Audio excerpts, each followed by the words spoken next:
Paling best kerja-kerjaan ni, cuti setahun pun boleh gaji penuh lagi.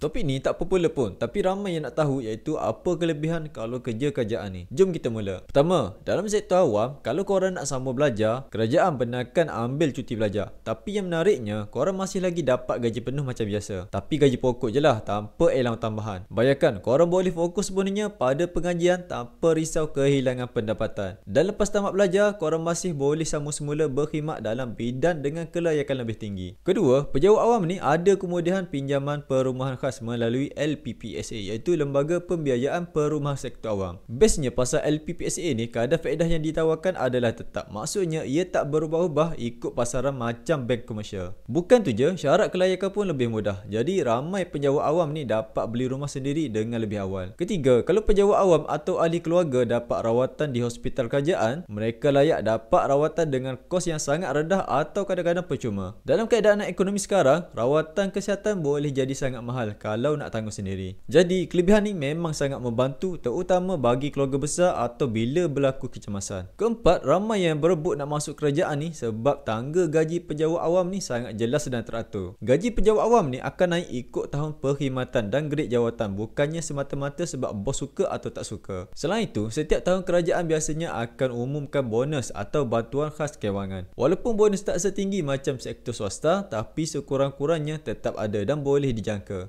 Jadi dari segi kestabilan kewangan, memang suka nak tandingi kerja kerajaan ni. Dan yang kelima adalah golden handshake atau ganjaran masa persaraan. Bila sampai masa bersara, pejabat awam akan terima bayaran gratuiti, iaitu sejenis papasan semasa akhir perkhidmatan. Paling best, pejabat awam juga akan dapat pencen bulanan untuk sepanjang hayat. Ni antara sebab utama kenapa kerja kerajaan dianggap secure, sebab bila dah habis perkhidmatan pun masih ada sumber pendapatan tetap. Jadi kalau kita tengok semula 5 kelebihan utama ni, ia bukanlah sekadar mitos. Kerja kerajaan memang ada banyak manfaat dari segi kestabilan, jaminan masa depan dan sokongan jangka panjang. Tapi dalam masa sama, kena ingat juga, nak kekal dalam sektor awam, disiplin dan tanggungjawab tu penting. Sebab bila kerja untuk rakyat ni, amanah tu bukan benda yang kecil. Jadi apa pandangan korang? Yang mana lebih baik, kerja kerajaan atau kerja swasta?